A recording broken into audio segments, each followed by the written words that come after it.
Welcome to the Hanford Dixon Show with the top dog.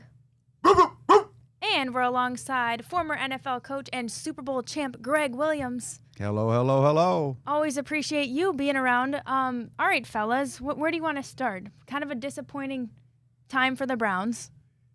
Well, it was, but I was going to say, before you start talking about that, you know, Coach, you said Super Bowl champ. I mean, Coach have those rings and those diamonds and just blind us every He does. every He brings week, them in. you know. But again, I'll have to say, I am not mad at him. I am not mad at him. Boy, yesterday was horrible. I mean, we're going to get into this, and Coach and I, we're going to break this, and Gab, we're going to break this thing down, but absolutely horrible. It's true. Like, we will have time to go a little more in depth because I know we've got so much to break down, truthfully. But before we get super into it, Hanford, I know you were running around all game. They have you doing all kinds of stuff. Give us just a little rundown of what you had to do. Well, let me tell you guys this. It was just an absolutely crazy day for me. Obviously, we start off early. We do our pregame show live right there on the field, and it's so funny watching all the guys and everybody come in and out of the stadium and down on the deck. And your guy for yesterday, I think he had a shirt on yesterday. Talking about the Joku.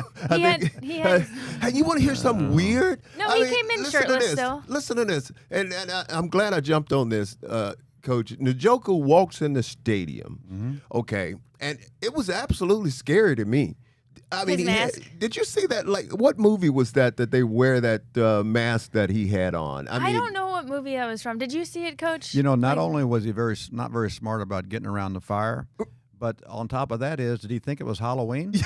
It's unbelievable. I saw him coming down there with the mask on and everything. And obviously, you know, we're not laughing at what happened. I mean, we were glad he's okay. But, man, the only thing you could see was his white eyeballs sticking out of this. But think about it. We're into October. Plus, he probably didn't want to reveal the extent of his injuries just yet and have people, you know, speculate. I don't know. I thought it was kind of a smooth move. You know, he's playing off the Halloween vibes. The weather in Cleveland in October, do you wear a fur coat? It's so hard to tell, Coach. Oh like in the beginning of the morning, you wear the fur coat. Gosh.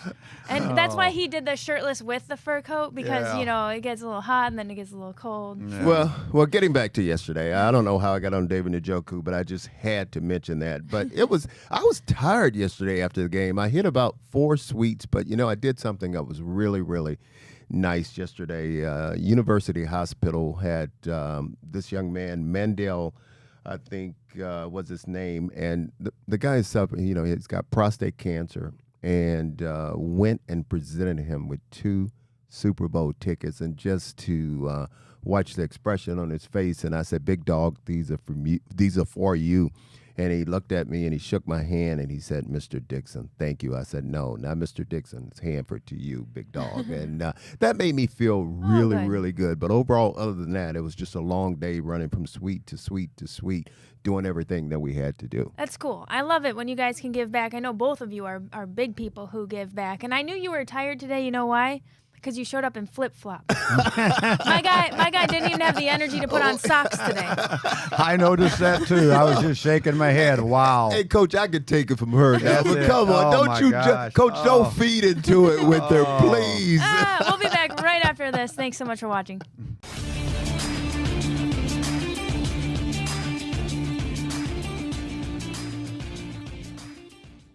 Welcome back to the Hanford Dixon Show with the top dog, and we're also joined by Gregg Williams. Thank you, as always. Such a pleasure. We've got a lot to chat about, fellas. Yes, we do. Maybe the first is, who's to blame? I know this is where everybody's going on Twitter. We could point the finger a few places here. Is it Stefanski's play calling? Is it the fact that Deshaun decides last minute he can't play? Should DTR have been more prepared? What are your initial thoughts? I would say that you hit almost all of them.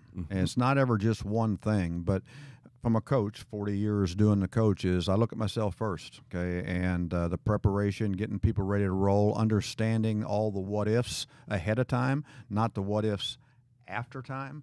You got to make sure you're going through those type of things. But they battled the injury thing. They battled the thing. All of a sudden, happened to, change the format from Deshaun playing to Deshaun not playing. But that's all got to be done in a week of preparation too. All those things have got to be done.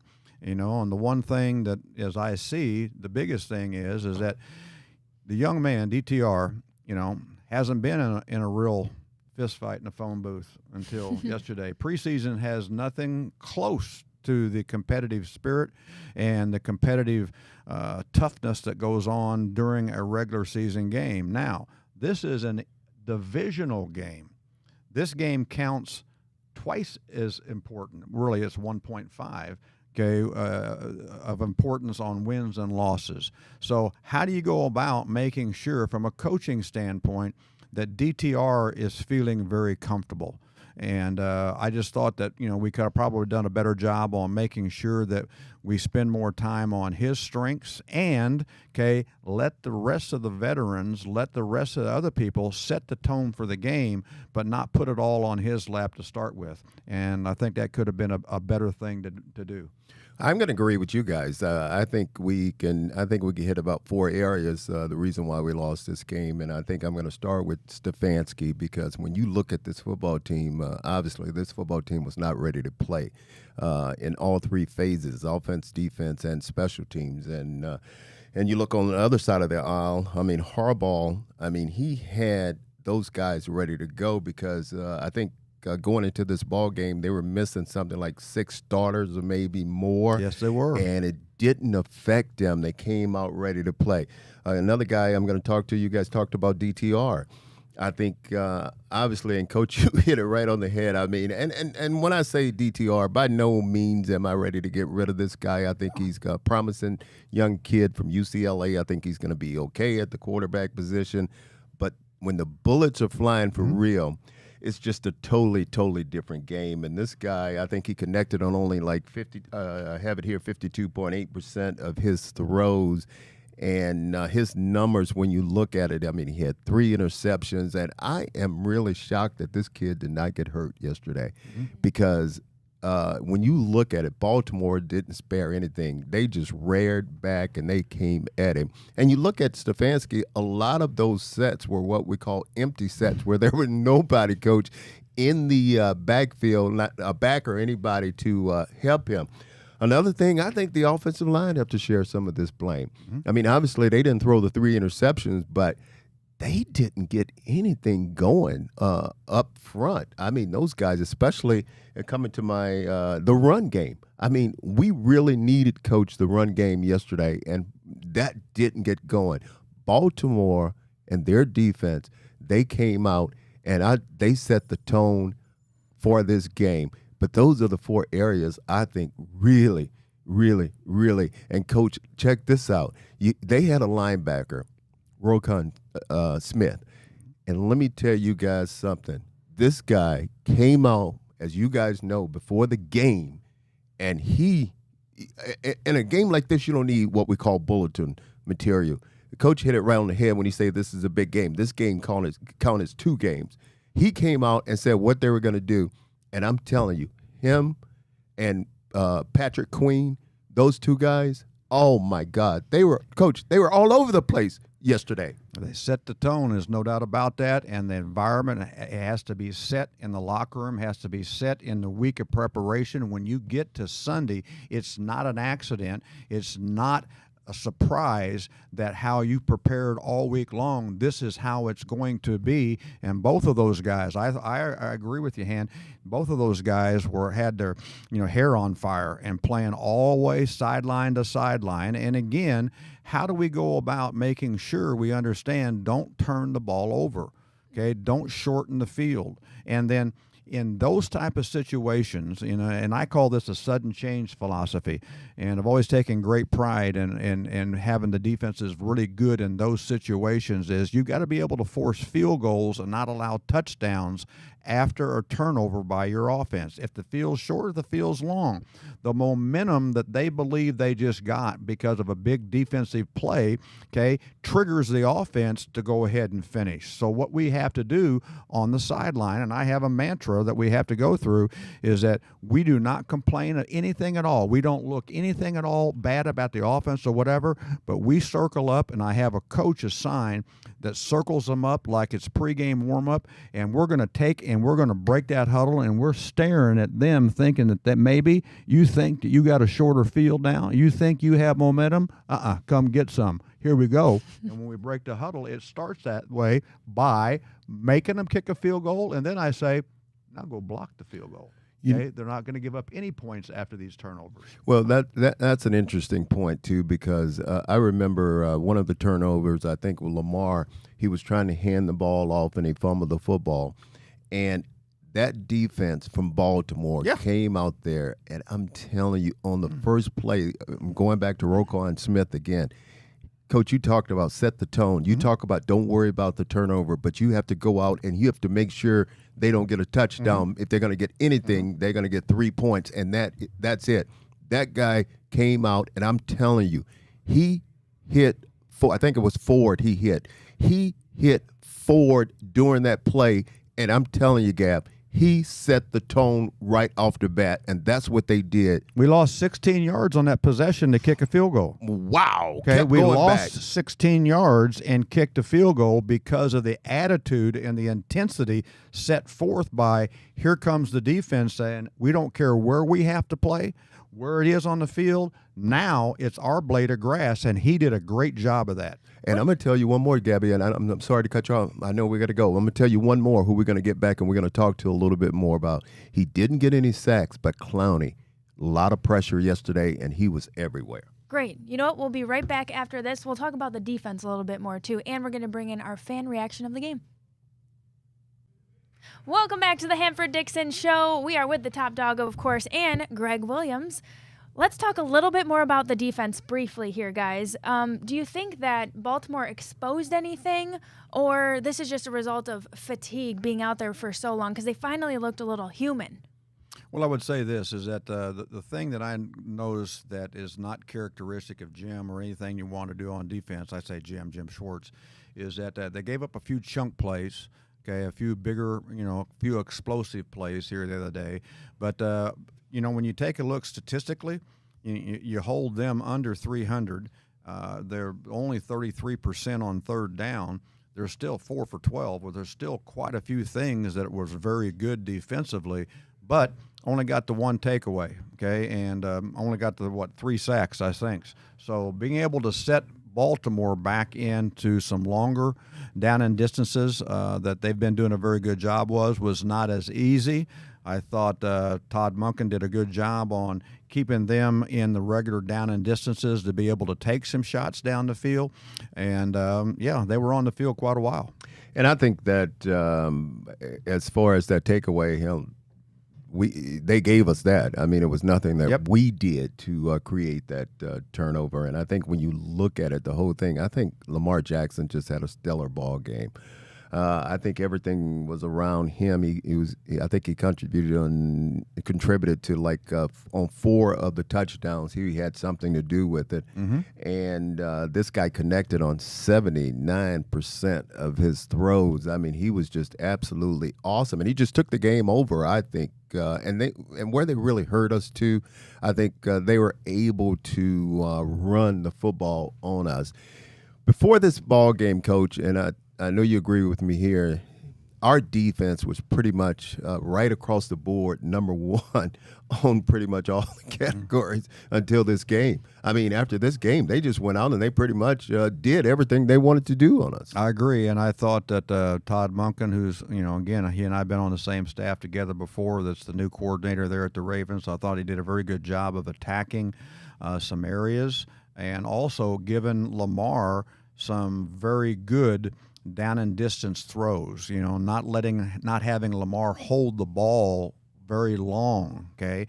And sometimes, again, when Lamar does hold the ball very long is when you give up the sacks, you give up the fumbles, that kind of stuff. But they had a really good plan on getting it out of his hand quickly.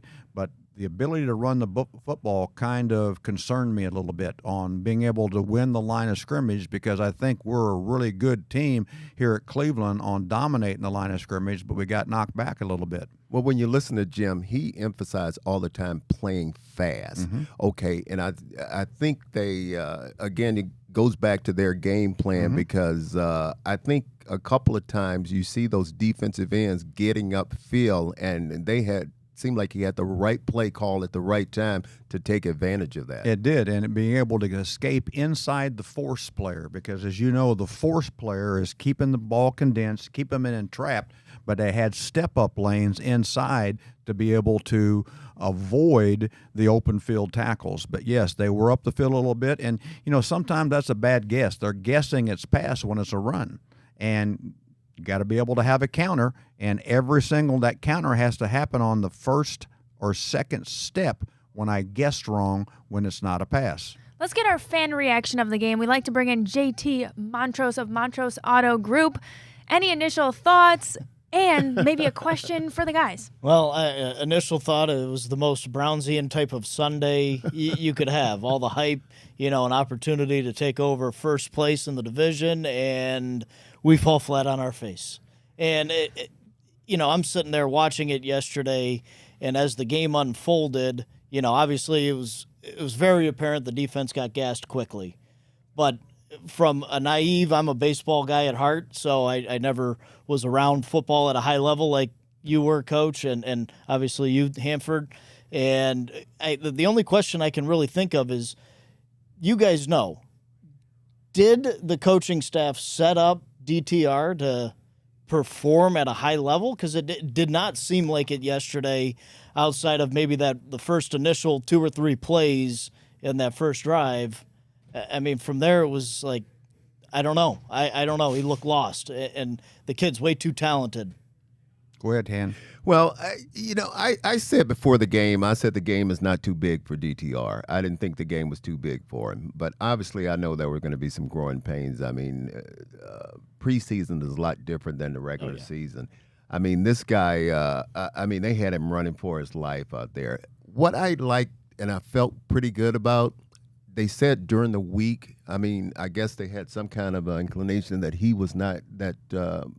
Deshaun was not going to start. So all the reps in practice, Coach, they gave him to DTR. He took all the reps. So, but that didn't seem to help him. And you know it, because as a defensive coordinator, when you have a rookie quarterback, you're going to go get him. I know it. I see a smile on your face right now. You're going to go get him. I know it. We're going to go get him, and we're going to show him looks that he hasn't seen on film. He hasn't played against us before. So we have a code word that we call bogey, B-O-G-E-Y, and the bogey is an 11-man disguise on Here We Come. And it can be coming from all different directions. And I thought that Baltimore did a very good job on several of those sometimes confusing pre-snap looks. And that affects the confidence of a veteran, but especially a rookie. All right, guys, thank you so much. And thank you to JT Montrose of Montrose Auto Group. We're going to take our next break. And when we come back, we'll bring in Blake Williams to give us some of his insights and lead us through bets. Welcome back to the Hanford Dixon Show. I'm Gabriella Cruz, and we are joined by Coach Gregg Williams and his son. We got Blake Williams in studio again this week to tell us about some of his insights on the game. There's so much for us to dissect here. Blake, anything that you can give us about your reaction to the game? Yeah, thank you, Yabi. I appreciate it. I wish it was on, better, like we all do, right, on Victory Monday. I think the game, the score was more separated, I think, to a degree than it was. I think especially on the defense side of thing. We were talking earlier about, we were kind of getting spoiled in this early season with how well the defense is playing, right? You sit there and you think like, oh, man, the defense was bad today, right? And I'm not saying that they were great, but you look up and you say 296 yards, given up, and 4 of 12 on third down. And you're saying, okay, well, that's pretty good if you're average. That's top 3 if you're averaging that across an entire season. But just some of those things I think you see with Baltimore and how they run the ball. and some things on the edges, where you can attack the wide 9 at times, that leaked out a couple ways. Yeah, what is it about Lamar Jackson and Mark Andrews that makes them kill the Browns together? Lamar is 7-2 as a starter versus the Browns. Mark Andrews has 9 touchdowns in the 9 games that Lamar has started versus Cleveland. Big thing is that as an offensive coordinator and then as the quarterback, you want to see where that matchup's coming from. And when he has capitalized on it, he has capitalized on that more in the man-to-man style of schemes on those plays, and they like the matchup with the tight end, Mark, on a linebacker or on a safety over, say, some like a nickel or a corner. And they did capitalize on that. And I had a couple plays there in zone coverage, too, to where they had the ability to find the window and get it in there. But they understand the matchup, and they went right at it, and it was a quick throw, too, most of them. Time to put this game behind us. Let's switch gears a little bit. We're calling this our Coach's Corner here. And I don't know if you guys saw, but this viral video of UAB's head coach, Trent Dilfer, okay, he went viral for basically blowing up on his coaching staff after an illegal substitution penalty. You guys saw the video? Yep. You know what? I was really shocked. Yeah. I was really, really shocked when I watched that because obviously if the coaches screwed up, I mean, there's a way to do things. I mean, you want to jump him, you want to talk about him, wait till you get inside, wait till you get private, wait till you get him in your office or something. But you don't do that, me personally, in front of the whole world, in front of the whole staff, in front of the other team. And Coach, I'm curious to hear you talk about that. I mean, you don't have to really get into it unless you want to. If something like that has ever happened to you, or if you ever had to address another coach like that, but I want to hear your comments. Well, on the this. biggest thing in the world is that you can be upset, and stress does crazy things to us, all right? You can be upset, and Trent was stressed, no doubt about that. But Trent caused a bigger confusion. Trent caused more of a distraction than whatever happened on the result of that play. Right, wrong, or indifferent, you can be however you want to be off the field, in the meeting rooms and the staff meetings and all that kind of stuff but don't set your team back, okay, by having to fight through that, okay, on those type of situations. And Blake, you've seen that with me. You've been that before too, is that I'm not going to be that way unless, okay, you violate my space. And you know what really makes me mad, guys? What really makes me mad, not just the way Trent acted, but when I see a player, if a player's got a problem, you don't run up and down the sideline where you're hissy fit, where you just let everybody see that you're upset and you're trying to show up your quarterback, or you're trying to show up another player or something like that, or you're trying to show up a coach. I don't like that. There's a certain place for all this. I mean, it is not in a public eye. If you got a problem with me, or if I have a problem with you, I'm not going to go up to you and try to embarrass you or try to pick a fight with you on the sideline in front of everybody else. That's something we will talk about in private. That's ridiculous. Yeah, do you think that it's, as from an efficiency standpoint, it can't be more efficient to make all that scene and then think that your players are going to respond and be calm under pressure? Or do you think that for some coaches it works? No, I completely agree with you. I mean, that's where my mind goes, and I'm not sitting over here saying that I was Dalai Lama as a coach. I mean, I was intense, and could get intense as well too. But that is how I coached, right? So I always coach through the mind of, might be personally, that they're watching us, right? So we spend all this time critiquing them, telling them how, not just their fundamentals and their technique, right? But how we want them to react under pressure, how we want them to do things and whatnot. And then no different than any of us have, kids in here, they're watching you. Are you setting that example under stress? Are you setting that example that you're demanding them to adhere to? And I don't have a problem if, say, for instance, if we're on the field, say I blow a coverage or something, I'm just saying, for instance, you're my coach. If I blow a coverage or something, I don't have a problem with you coming to me and you saying something to me like really, really that I deserve. But as long as I hear it and I know what you mean, I know you're mad at me. That's okay. But you're talking to me, and that's gonna get across to me like there, but not just the way these guys do all the stuff in public. And I've been very select with never ever confronting a player, no matter how hot and how mad I am, because I know the player didn't do it on purpose. He didn't because maybe I didn't coach him well enough. But the thing about it is the day after the game, I may make you feel bad for 5 days. But the day of the game, that's not helping us win. We got to correct the problem. I understand that. But let's not put more stress, which is going to restrict our opportunity to win a close game, on players or coaches in that way. Do it in the locker room. Do it in the staff meeting next day. I've had some very interesting conversations in the staff meeting the next day with coaches that are in that room right there that did things the way I said we would never do, okay? I have to make the right example because I set the parameters and set the principles to everybody else, and now you go off the record. You got to be careful with that. And, Coach, I think you nailed it earlier, too, when you said stress makes you do crazy things. And, Blake, I'm sure you can attest to this since you said you have an intense style, too. But what is some advice for a coach like that on maybe utilizing – they always say between stimulus and response there's a pause. Mm-hmm. How do you utilize that pause when the heat of the moment is there? Go ahead, Blake. Yeah, I was saying I'm going to take this out of – this is where my mind went when I watched it live and out of his playbook, and he kind of just alluded to it is what are you doing on the practice field? What are you doing in the meeting room? All these things that you know are going to come up in games, right? So, like, I've seen him on exactly what happened with Trent go off maybe like that on the practice field or in the meeting room, right? But never on game day when it happens. So try to get it. Have you done everything you could to get it addressed ahead of time? And does everybody know exactly what you wanted and what was expected, right? Or did you just all of a sudden now you're reactionary on game day? But you need to look back and say, okay, in my environment, in our practice environment, did I make it clear what I want? And every single time this happened in practice or the meetings, did I address it right there on the spot, or did I bless it? Did I maybe create this by looking the other way, and now I'm reacting where I'm saying, what the heck, on game day,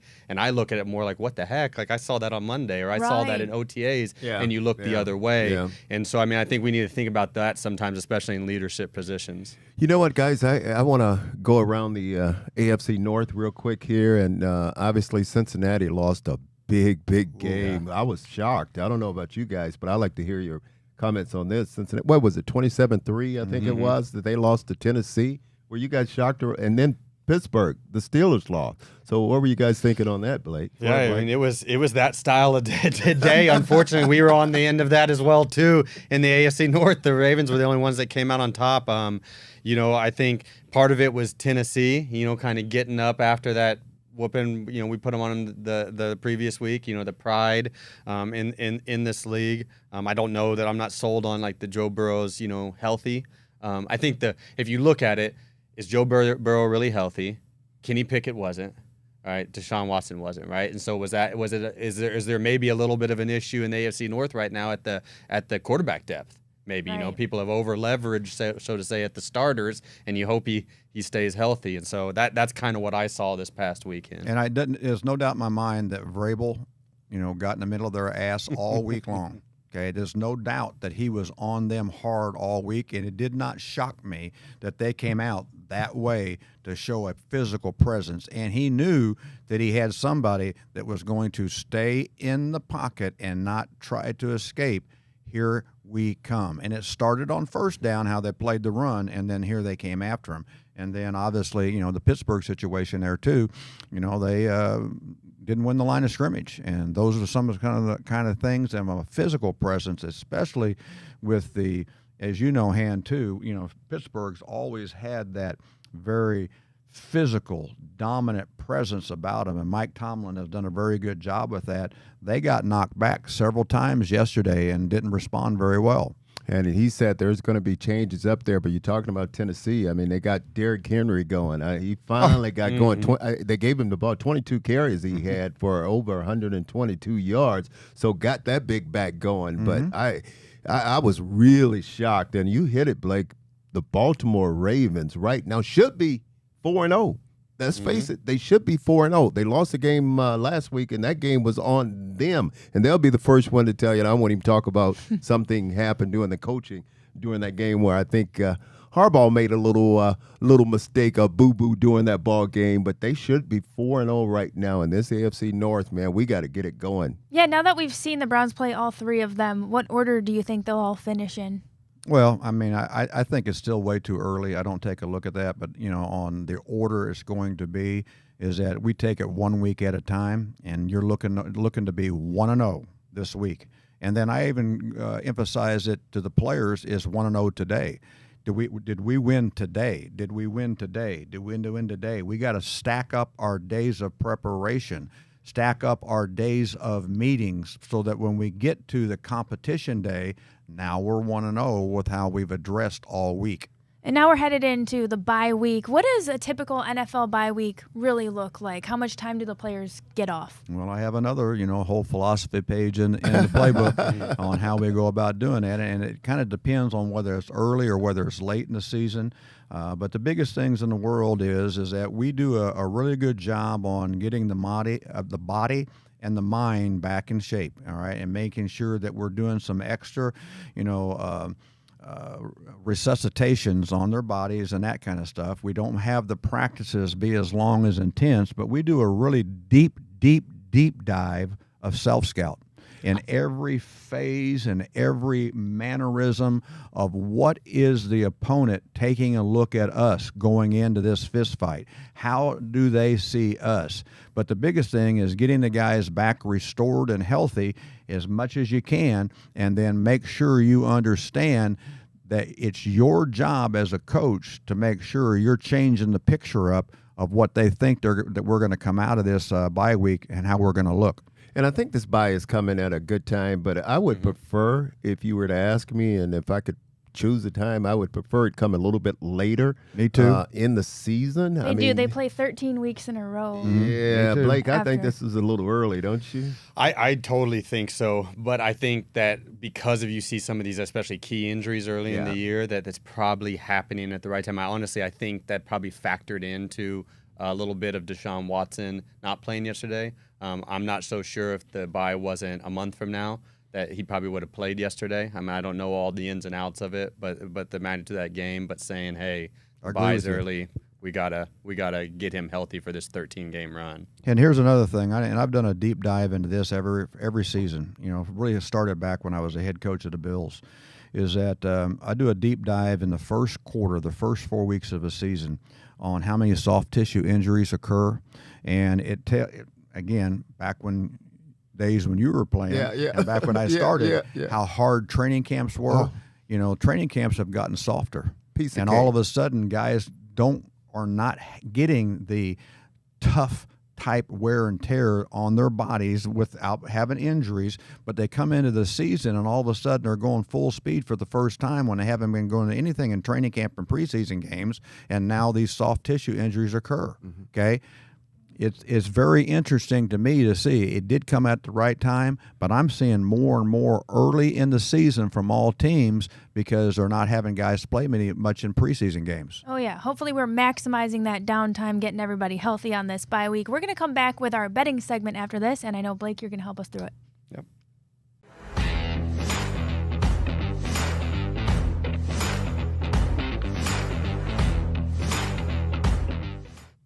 Welcome back to the Hanford Dixon Show with the top dog, Hanford Dixon, and we're joined by Gregg Williams. We've also got Blake Williams in studio to help us through our betting segment here. We've got the Jaguars +5 at Bills. What do you think on over/under 48 points? Will this game go over/under?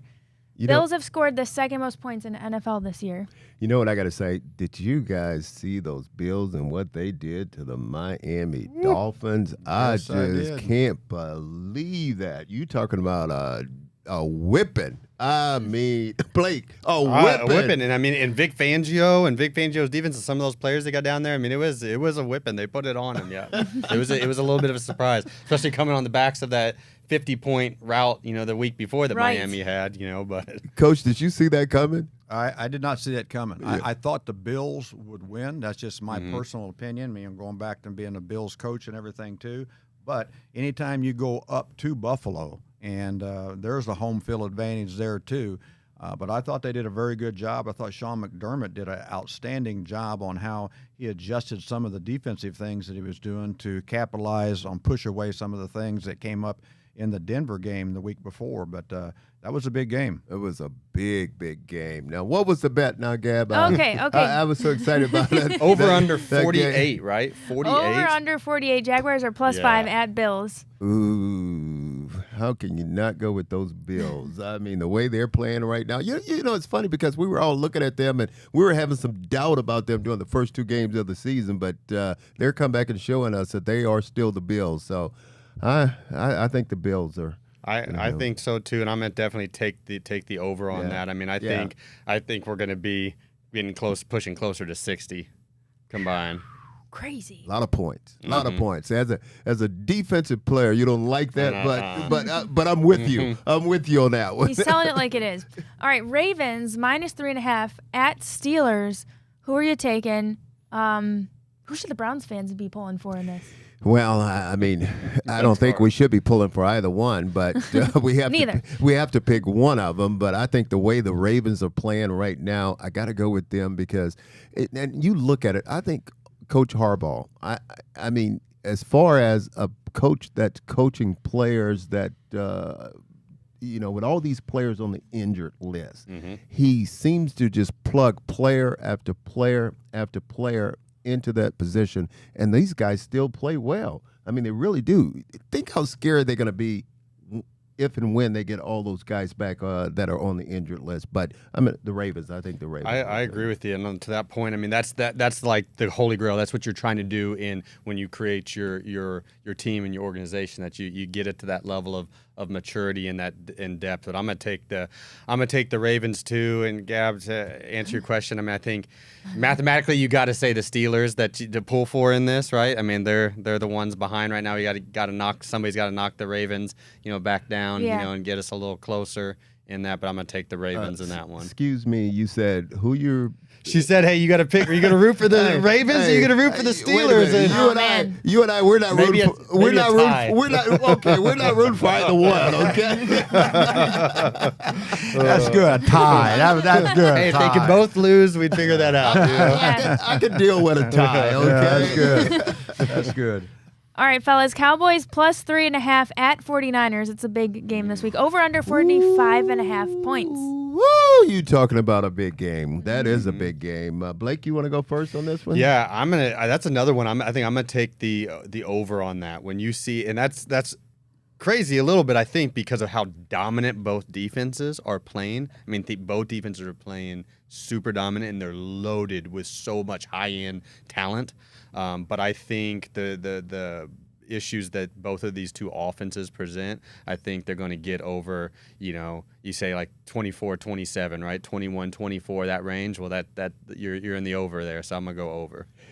You know what? I really, I don't know who's going to win this ball game. When you look at it, did you guys see Dak Prescott in his press conference? I mean, he was an angry dad. I mean, I'm like, what is wrong with you? He scored a bonus point for me. I liked it. You just won a game. Yeah, I liked. He was pissed off immediately. Let's start the week now. I mean, he was ready. I thought it was tongue in cheek at first, and then he said it 3 more times. I know. Oh, no, he's like, thank you, I appreciate you. Yes, That's what I needed right there. Yes, I appreciate you.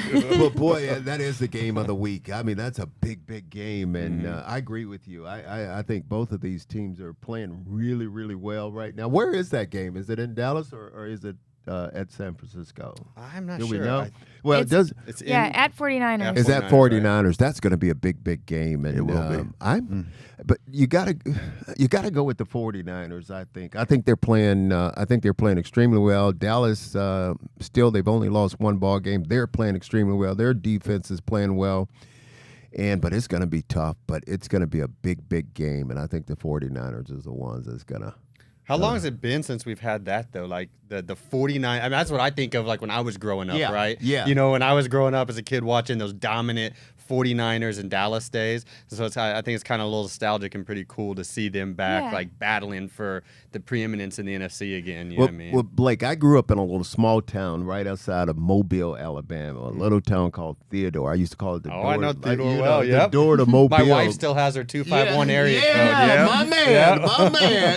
The door to Mobile is what I call it. And speaking of those Dallas Cowboys, growing up, I always liked the Dallas Cowboys. That was my favorite team growing up. Old country boy. Well, no, wait a minute now. This is your words.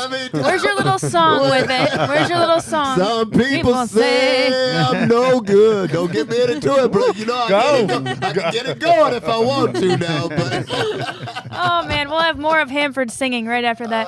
That is a wrap for our bet segment. Thanks a lot, Blake. Thank you. Welcome back to the Hanford Dixon Show with the top dog, Hanford Dixon. We've got Gregg Williams and Blake Williams in studio. It's our 2-minute warning, fellas. So any final thoughts, maybe interest from games around the league that you'd like to recap? yeah, I want to talk to the guys about that New York Jets game. I mean, because first of all, I want to talk about this poor kid. I mean, Zach Wilson. I mean, his kid has just been getting killed, guys. I mean, everybody's coming after him. I mean, they're saying he does not deserve to be in the league. But I thought last night, the kid played extremely well, guys. Go, Blake. Yeah, I mean, I agree that he played really well. In fact, it's funny. I forgot that the game was actually on because I was hosting the MCing the big Light the Night event last night. And we get home, we turn on the TV. You know, he and I, and all of a sudden I hear Bryce Huff, and that's my guy. That's my dog. I mean, I was his position coach. I actually coached him at the East West Shrine game. He was an undrafted guy. Didn't even get invited to the combine. And Mobile guy. Yeah, he's from Mobile, and I was like, this guy is legit. And so I fought to get him brought on as an undrafted free agent there. And I look up and he's, just caused a safety, and then now he's, caused an interception, and then he gets a sack, and then Quentin Williams, because I coached that defensive front was hunting up front, and it was really awesome to see. But Zach, I mean, he flipped a switch, there, especially in the second half, and really performed really well. I mean, against a really good team. They were down 17-0. So 17-0 in this league, like what you got to do to come back from that, especially in that environment, Sunday Night Football. I mean, that's not easy, right? And he did a heck of a job, clawing him back, and it was just a little bit too short. But I was proud of watching those guys, my guys on the defensive front. It was 17-0 early in the second quarter, and the fact of what they were able to do defensively, and then what Zach was able to calm himself down. I thought Hackett did a good job on setting him up to be quick with these throws and all that kind of stuff. They were able to run the football against Kansas City at times when other people have not been able to do that. They took advantage of some of the man-to-man and some of the pressure matchups that Spags was coming after him on. I was very impressed with how Zach played last night. I think he bounced back, and that is the next step. People can say whatever they want about you. People can say all this kind of stuff but can you answer the bell when the bell rings? He answered the bell, and he did it right. So let's continue to build from that. And it was a big-time performance. You hate losing. I don't care. You don't say that's fun losing. But it was, a step in the right direction for Zach and the Jets offense. And I'll say this, the kid took ownership of that loss too, because now what you could do is you'll ask these players, what happened, and they'll say, no, he didn't lose the ball game. We lost the ball game, and they'll put it on them. They'll say we lost the ball game. Taking the accountability. Blake, take us out on a high note here. How did emceeing Light the Night go? It was an amazing event. We were there. WKYC was there with the team for Jimmy. Yak was on stage and got to talk with him a little bit to the crowd, but it was amazing. I mean, a few thousand people there. I mean, it was electric. You could feel it. It was a very powerful event. And I could not believe how many people was there. It was not only was the people there, but the attitude and the giving and the interest was there. You did a great job, but I will tell you what, I'm so happy with all the people that showed up there. It was a great deal. Thanks so much for giving us your recap and for joining us in studio, the top dog, Hanford Dixon, Gregg Williams, and Blake Williams. That'll do it for this week, and we'll see you next time.